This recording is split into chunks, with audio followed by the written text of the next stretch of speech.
Hello everybody, my name is Shadow and welcome back to Doom Eternal. We are chasing down the final Hell Priest in Sentinel Prime. I'm gonna warn you, this first cutscene is a little bit loud.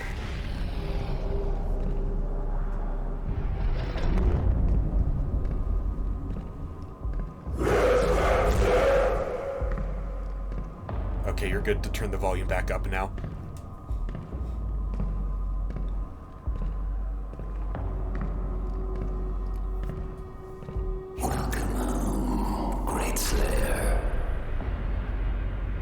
Alert the priest.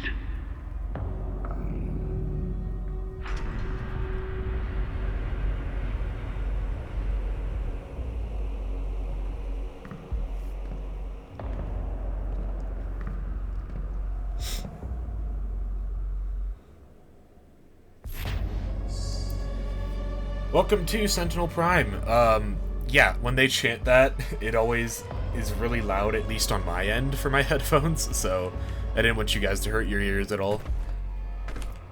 That looks so cool. I love this world. I forget what exactly this world is called. I think Sentinel Prime is the name of the city. Anyways, we have a lot of lore to read in this episode, so I'm going to try and read through it as fast as I can. Starting with Sentinel Prime. The ancient arena is a holy place for the people of Argent. Constructed in the earliest days of their history, this Colosseum served as a proving ground for trial by combat. Historical records indicate that the Argenta did not jail their own kind. Rather, prisoners and criminals were granted the right to earn the chance at regaining honor through victory in the arena. Those that succeeded were given a place to fight in the front lines among the Sentinel army to die in service to Argent. This traditional use of the arena has subsided since the assimilation with the Dark Realm. The corrupted priests now allow more violent exchanges with armed captives pitted against demon for sport. The priests of the Order D continue to hold undisputed power in Argent. Spilling the blood of the Argent-ascended class will result in transgressors' banishment. Asylum amongst the Argenta will be denied to any who do not adhere to the rules of engagement. There's like 13 codex entries in this level. All of these except for one of them, so a lot of lore ahead.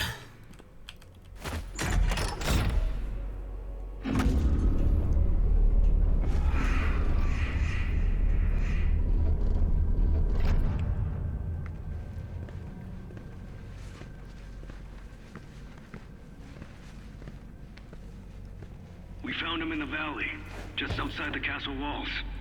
He was badly wounded and wearing this. That's the Doom guy helmet. Guts. Huge guts. Kill them. Must kill them all. He has fight in him yet. In spite of his injuries. Why are your necks so Send him long? to the arena. Let him be judged like the others. Seriously. These are Xenos Part 4. In the time of King Novik, as Argenta secured peace and safety through dimensions across time and space, an Outlander came to us. He was not of our world and spoke an ugly tongue. Now, he took step on our land and was unknown. How? Whatever. I'm gonna go fast. The Sentinel Scouts had found the Outlander bloody clawed and near death, mumbling of impending doom and the forces of darkness. The scent of blood followed him, and the gore that stained his armor seemed not entirely his own. By Argenta law, the stranger would be judged in the Colosseum, where he would be given the chance to stray, the Vol who strayed from the path to fight for his freedom. We knew not of this stranger. His mind seemed crippled with rage. He dressed in attire not suited for our lands and carried munition of arcane origin. We watched as his will overcame his injuries, and in the blood arena he proved his worth. The Outlander's technique was crude and brutal, but the determination that his charge echoed through the trueborn Sentinel. I'm going to be messing up a lot of words. I'm trying to go as fast as I can. That's the last time I'm going to say it. His war cry echoed through the Colosseum, as did the sound of his fury, and the guards cheered his banner rip and tear. They shouted as the beast pushed beyond mortal wounds and of certain death. He would be gifted no rank, no title. The survivors in the arena would only one reward, the right to earn an honorable death while spreading the blessings of the Makers to those in need. The Outlander's determination was witnessed, his ravings documented, and through the word of Order Deeg and Khan Maker had brought him before her. She set her minions to learning his tongue, for with his ugly words he spoke of lands unseen. Creatures born of fire in a dark place unknown to the Queen and her caste. Yet another opportunity to expand the gift of the Makers to those in need. Oh, so much reading.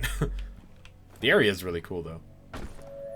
I offer you a great powerful one. Shut up, A sign of truce. Maker. Part 5. On the eve of the Black Star, the Dark Ones came from a world beneath our own, not through ship or ephemeral vessel, but through the fabric of dimensions. Out of swirling fire gates came horned beasts from a timeless realm. First one, then many crashing waves of evil swelling from the obsidian forests of the Argentian overlands. The Alorum clans from the eastern mountains fell first to the black hordes of the Devils, and the city of Talorum was slung under the weight of their charge. We Sentinels rose to meet the beasts with spear in hand, the might of the Holy Fleet striking back at the demons, but the dark gates from whence they came gave birth to still even greater hordes. A line of blood was drawn with the fallen to both sides, and the unholy wars began, as the time of darkness came upon us. Those look like the dooms from, like, the really old art. The demons from the really old art, from the first games. You know, I'm no longer killing demons, I'm killing dooms. That's funny. I know of what you have left behind. I don't care. Go back to it then. Leave this crusade. Be quiet, Asajj Ventress. I'm pretty sure it's the same voice actor. Part 6. Unlike enemies of past, we cannot contain the demons emerging from the Dark Realm. Their weaponry is conjured from not from machine magic, but from the essence of their very being. A dark magic not known to us through our many conquests. Had we grown overconfident, our victory serving to dull our blade as we drank in the glory of our expanding empire? Lost. We knew not how to prevail against this foe. The Maker Gods stood perplexed, and our engineers and priests scrambled to find the advantage in battle we so desperately needed. Unknown to the enemy, we were pushed to the brink of defeat, and our gods stood with us as we worked to find the answer. The Order of the Deeg, we were the first to unlock the mystery of these foul creatures. The priests were able to capture several of the beasts and set to find the... to identify the source of their power. It was then that the essence of the Dark Realm was discovered, not wholly unlike our own. This power is the life essence that flowed through their twisted form and powered their attacks. It can be harnessed to power our own weapons, giving the Argenta the chance to combat the demons on even footing. The priests believed that with this greater knowledge of the essence, we could discover its source and cut it off from the demons to strangle their armies from within, allowing us to regain the advantage we required for victory on the battlefield. The Khan Maker gave blessings to our majesty and directed the priests to delve deeper into the mysteries of the secret elixir from the demonic realm, for she sought only to return the balance to our universe. Totally. Proper assimilation was required as hell stood beyond her influence. After great effort, the priests discovered more than they had ever hoped. They learned of the true nature of the demonic energy and how it could strengthen those skilled enough to harness its power. The energy coursing through its malformed bodies and its relentless enemy could be used to end life or enhance it, to the power to heal, to mend immortality, knowledge, and enlighten faculties beyond our understandings. With the demon's life force in the skilled hands of the Sentinel priests and under the righteous gaze of the Khan Maker, our people would not only rise to victory over the unholy war, the walls, we would move to a higher plateau of existence, ushering in a new era of military science and industrial healing. No Sentinel would grow sick, no Maker would need to suffer the transfiguration that they so feared. That explains a lot in the Ancient Gods. We'll get to that eventually. All would be risen. None could ever oppose our peaceful ways and threaten our world again. True balance over hell and its legions, over time and space, in this world and all others. We would dictate the order. United with the Makers, we would find peace eternal. Imps have kidneys. It is canon.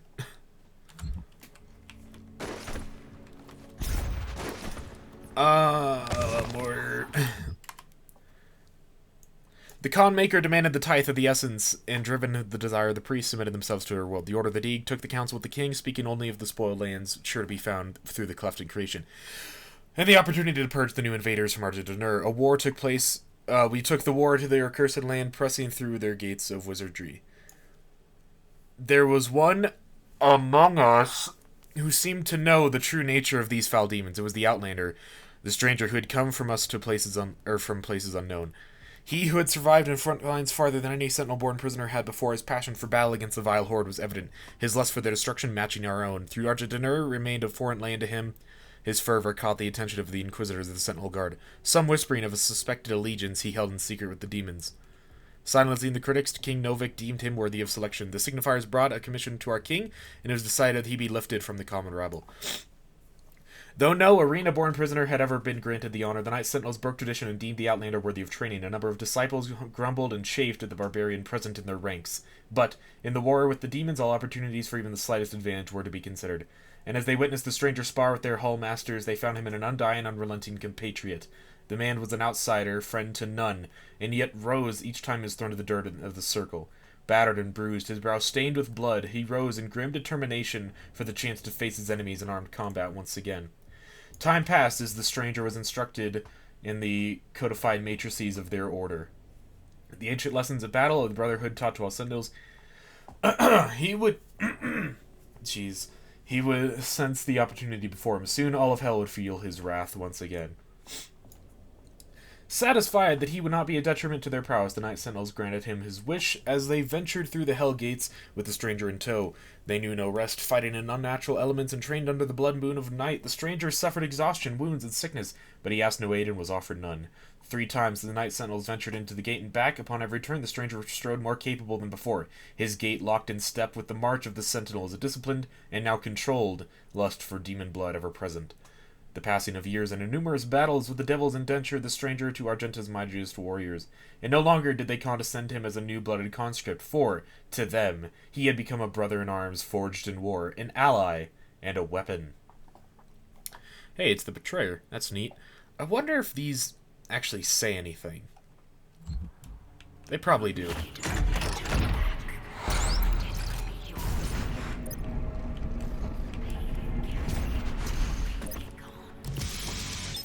Why does that gate not open?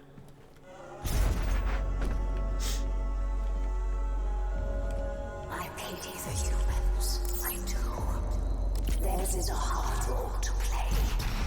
But I too have a world to save. Without their souls, there can be no hell energy. Shut up, con maker. As we warred with the beasts of the Argent... As we warred with the beasts, the Argenta Society grew under the watchful eye of the Makers and through the endless power of the Essence.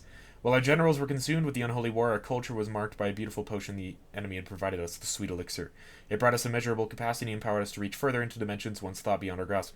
Under the direction of the Maker gods, and the engineering of our high priests, our weapons blazed and our war machines stormed.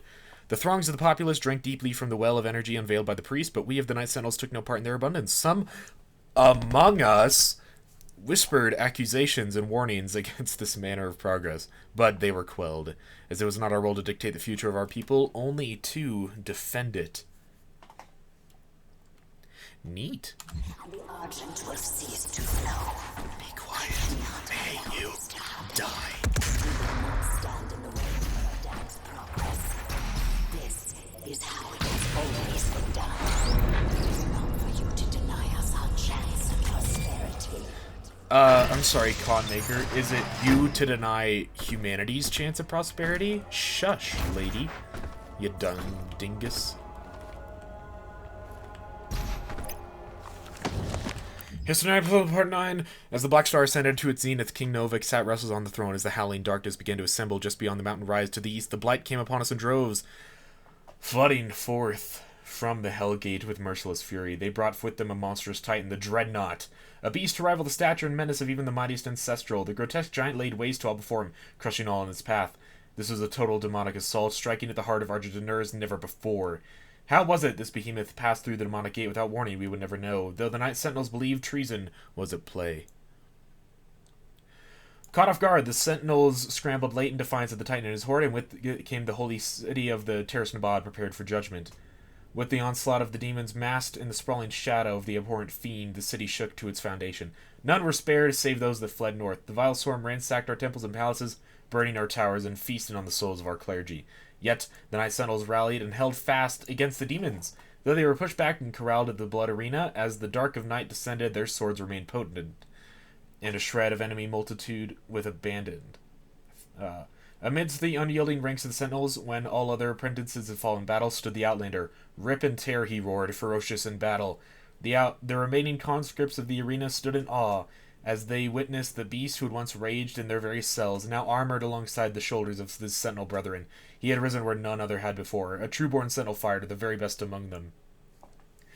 But, though the swarm fell before their assault, the Titan remained invincible, for none could tame the behemoth alone. In the hours before dawn, as the Night Sentinels weathered the relentless assault, the Outlander held his ground at the foot of the Great Wall in the northern band of the castle. Seeing his unending vigor, Samor, Chancellor to the Mother God, hurried the Outlander away under veil of secrecy and, for unknown reasons, submitted him to a rite untold. This was heresy, for Samor held no consent from the con maker, nor did he receive her counsel. In the Chapel of Purity, the Outlander submitted himself to the divinity machine. There, Samor Maker, the Seraphim, known only to us as the aid to the Mother God, blessed the Outlander with fierce speed and power to match his will. It was the method by which this transfusion took place that was most uncertain to us.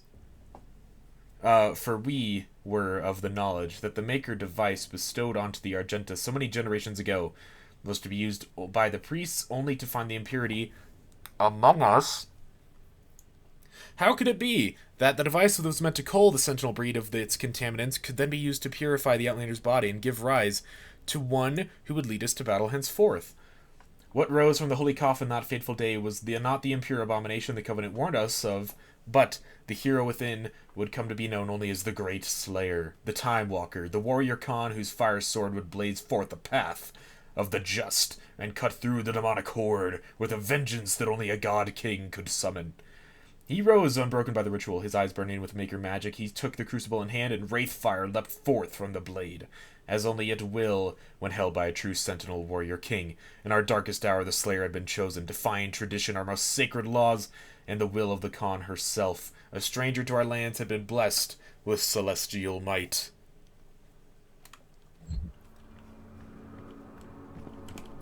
Anyways, so much reading.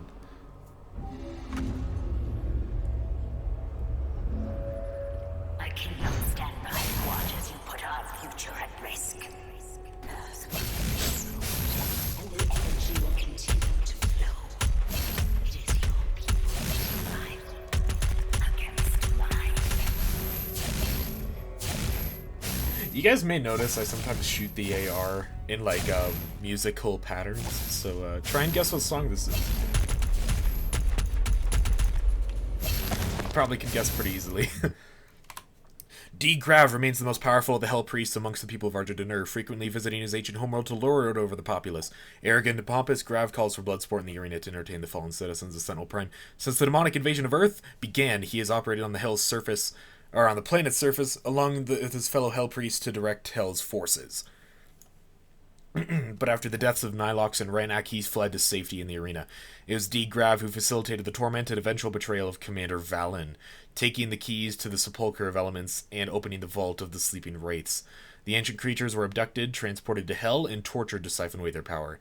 He used the heart of Valen's son to animate the Icon of Sin, a titan still spoken in legend throughout Arjun. And like all the Deegs, he has an incredibly long neck.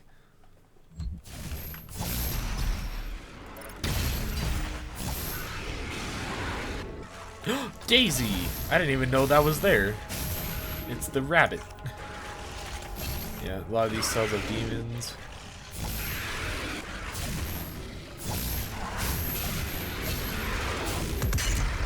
Sadly, no, I can't shoot them. I know, very depressing. But now we have fast travel in the last codex entry. Oh my god, I'm sick of reading. Shut up, Dread Knights, you're so loud. Gladiator.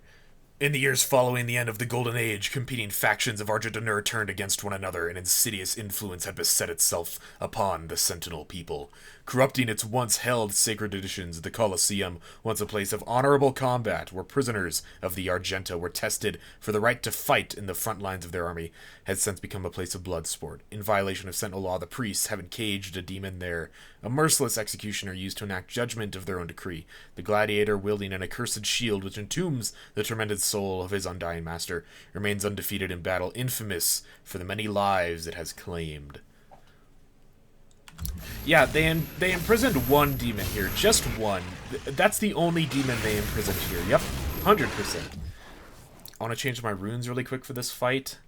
I want air control. I want... What do I want? Longer stagger. And then... What do I want? I actually don't know. Probably seek and destroy.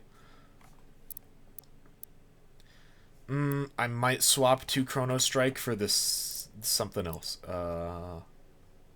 Yeah, we're good to go.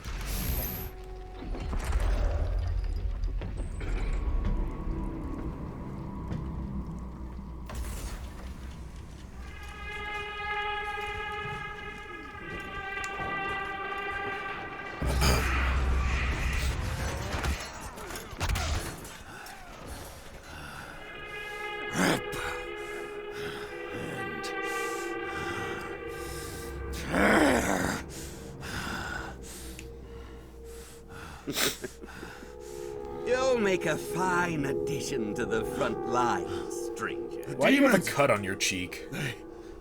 Are everywhere. Must kill them all. Dress his wounds and bring him to us. I want to know more about the others he speaks of. Yes, Your Grace. Oh, maybe it's a tattoo. If Sentinel holy blood is spilled on these grounds, you will lose all sovereignty here.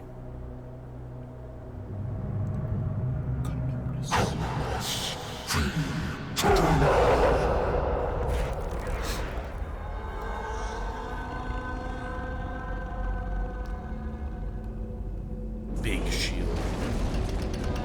Funny thing, first time I played this, my screen was so dark I couldn't see the shield.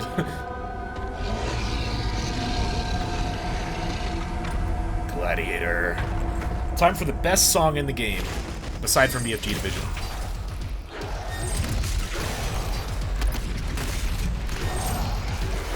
Okay, I'm doing really bad, okay.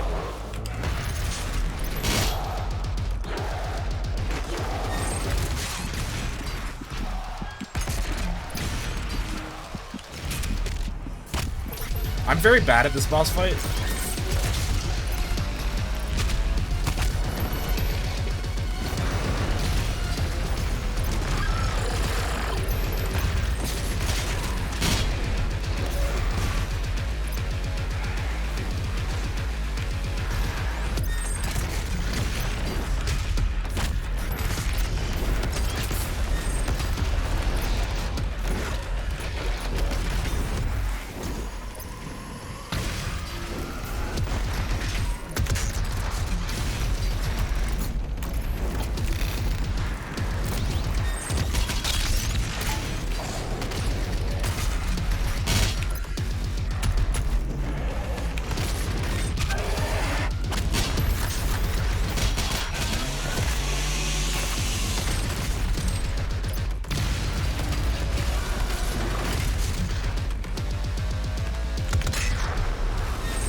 Did I bug him out?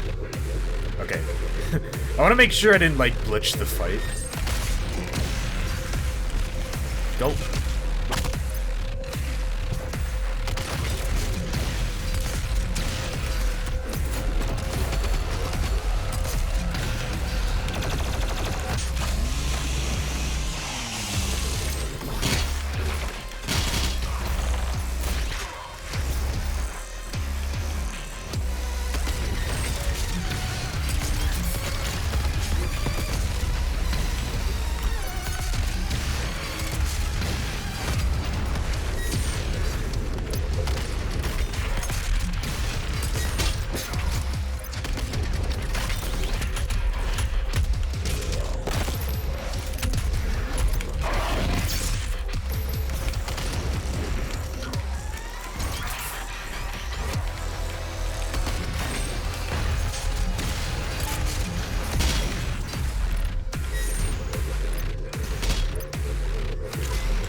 Ah, dang it.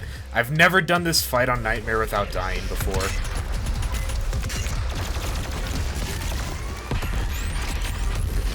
Oh, that could be bad.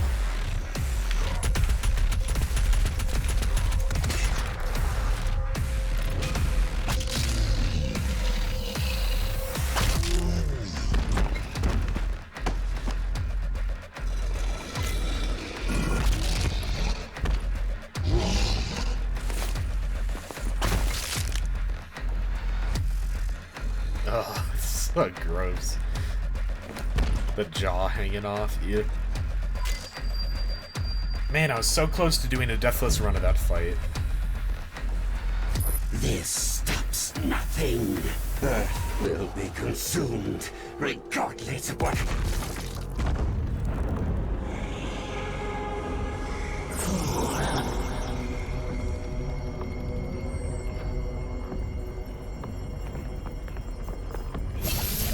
That was probably the best I've ever done that boss fight. I'm pretty happy with myself on that. portal is ready. We should leave immediately.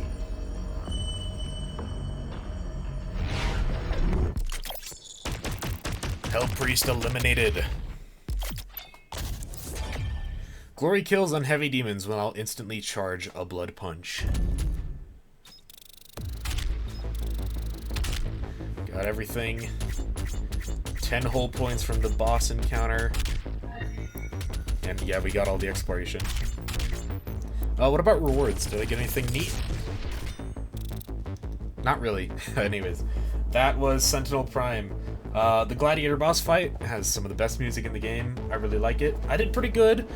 I usually die way more than that on Nightmare mode, so I'm pretty happy that I only got one death, and it was pretty close. And it's because there were no fodder demons I could use for health. Anyways, that was Sentinel Prime. A lot of reading.